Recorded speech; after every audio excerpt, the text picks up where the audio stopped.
Hello everyone and welcome to Cinderful Gaming. I hope you're all doing well, I hope you're all staying safe, and most of all, I hope you're all fighting that war against the grey. Today's video we're going to talk getting started with Warhammer Age of Sigmar Warcry, and today we're going to take a look at the Bonesplitters. In this video we're going to go through, talk a little bit about how the Bonesplitters work on the table in Warhammer Age of Sigmar Warcry. We'll then take a look at some units we think are best for starting out with the Bonesplitters. We'll then look at some other units to use and expand upon after those initial couple of purchases for the Bonesplitters army, and finally finish off the video with a little sample warband of 1,000 renown for you to use as some inspiration for creating your own Bonesplitters army. With that said, before we get into the video proper, you can find the rules for the Bonesplitters and indeed the core rules for Warhammer Age of Sigmar Warcry free to download on warhammercommunity.com. Simply go to the download section on the website underneath the Warcry header, and the Bonesplitters will be in the Destruction Compendium, and you'll also find the core rules and all the other warbands in there as well. Now, the Bonesplitters themselves, they are a hyper-aggressive force, primarily focused in melee with their fighting. They do have access to a few different ranged units, but it's nearly always their melee troops that are going to be the ones that win you the day for the Bonesplitters. They actually have decent toughness and a pretty decent wound count per model, and they have access to some healing as well, making you not only good at dishing out the punishment, but actually able to take it pretty well as well. The reaction is really cool as well, as it allows friendly fighters to pile into the combat as your opponent engages you in, so long as they're nearby the friendlies that are charged. This allows you to, gang up and get your Bonesplitters in and make sure your opponent is going to be stuck in combat with multiple Bonesplitter fighters if they decide to charge into your lines. Some smart placement of troops here with this reaction can be really important for ensuring you maintain the upper hand in the activations. So, to start with for our Bonesplitters, I really like the Savage Big Boss. At 185 renown, he is pretty tough considering the points you're paying for him. 25 wounds, toughness 4, 3 attacks at strength 5 and 3/6 on the damage make him a solid fighter. He also is the only fighter that's going to give us access to our Bonesplitter hero quad ability called Mighty War. Until the end of the battle round, you simply add 3 to the move characteristic of friendly fighters while they make a move action that starts within 9 inches of him. If that's not enough, if you only manage to get the triple, you can use your regular war with this model, which will allow you to move half the value of the triple, but only within 6 inches of this fighter when they start that move. This is pretty cool, and the regular war is available on your other fighters, so you do have that option there if you're not as keen, but I think the 9-inch range on the Mighty War, if you can get it to get some extra move all across your Bonesplitters, is a massive thing for the force. Now, looking into troops, we definitely have Savage Oryx as the box to grab first. This is going to give you access to a wide variety of different troops for your Warcry warband. First of all, you're going to get access to the different champion models available here, which will be some other cool leader options, like the Savage Auric Boss with Chopper and Bone Shield, or the Savage Auric Maw Boss. Both are pretty solid options. Now, in this box, you've got a couple of decisions to make. First of all, you have the option of having your shields. These are going to raise your model's toughness up to 4, so 15 wounds on toughness 4 is really nice.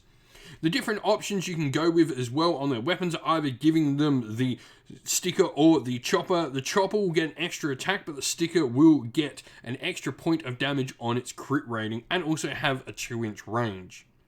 You've then got the big stabbers, which come inside this box set as well. They are super fun. 25 wounds, toughness 3, but 3 attacks at strength 5, 3/6 on the damage is really solid for 165 renown. Lastly, we have the Auric Average Arrow Boys, which are going to provide a little bit of range damage, but for me, the big thing is the Savage Auric Maw Boy Bone Totem Bearer. This guy is going to have a really cool ability he's going to be able to use, thanks to his Mystic Rude Mark, which allows you, until the end of the battle round, add 1 to the toughness characteristic of friendly fighters whilst they're within 6 inches of this model, making, a lot of your Bonesplitters toughness 4 or even toughness 5. Where do we look to go to next with the Bonesplitters though? And for me, Savage Auric Boar Boys are the next place to look. Once again, this is going to be a box set that gives you a ton of different model options, such as the different champion alternatives for the unit models in here, but as well as having Savage Auric Boar Boys with choppers or with Savage stickers. You are going to have a couple of different options here. Once again, the weapon profiles are the same as just mentioned. You're going to get that extra attack with the chopper, but you are going to get the extra crit damage. You could choose to go a Boar Boy Maniac, which is going to get 4 attacks at strength 4, which is super cool, though the toughness does drop to 3 on this model, and you're going to get 2/4 on the damage, so a little bit more damage output, but not quite as survivable. You can also take a Bone Totem Bearer on the back of the boar as well, with the same mark as the Bone Totem Bearer on foot. You've also got the Tusker Charge ability available to anyone mounted on the boars, which until the end of this fighter's activation, if they finish a move within range of an enemy fighter, they can allocate a number of damage points equal to the value of the ability for a triple. Now let's look at the other character options we have available to us, and the first is the Wardock.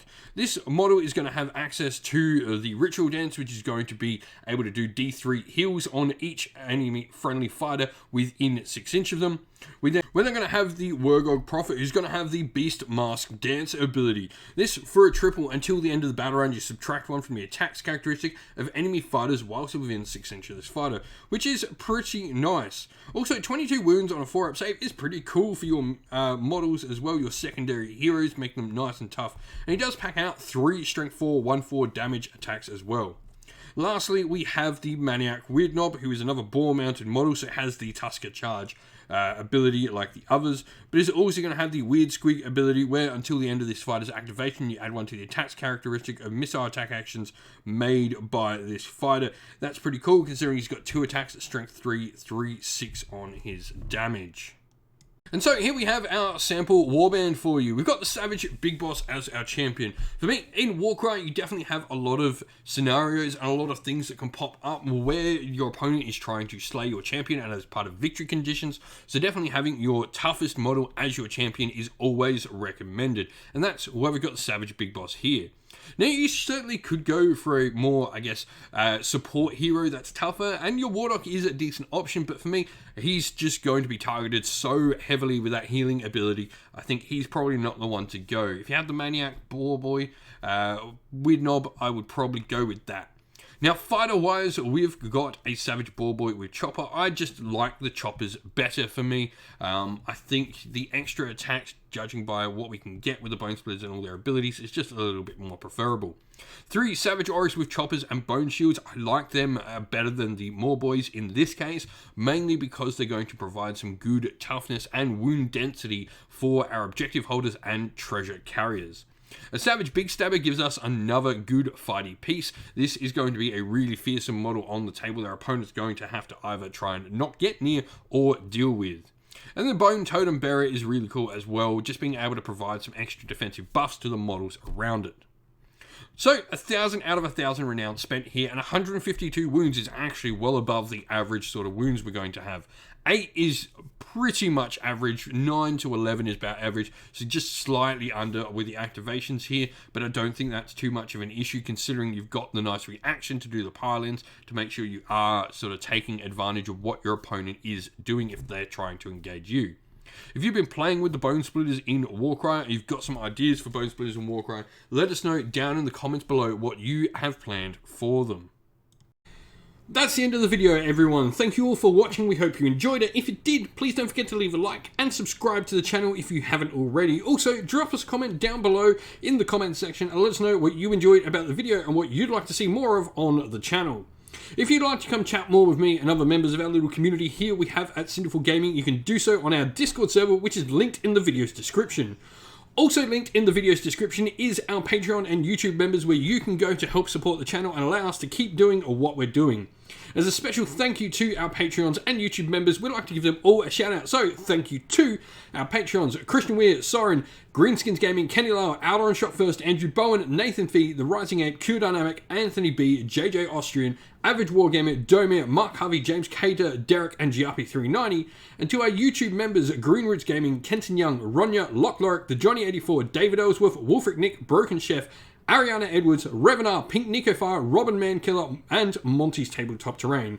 And lastly, a special thanks to Lady Witchfox Art, who does all the amazing artwork you see on the channel. Thank you all for watching. Once again, stay safe, stay well, and most of all, keep fighting that war against the Grey. Ciao for now, everyone.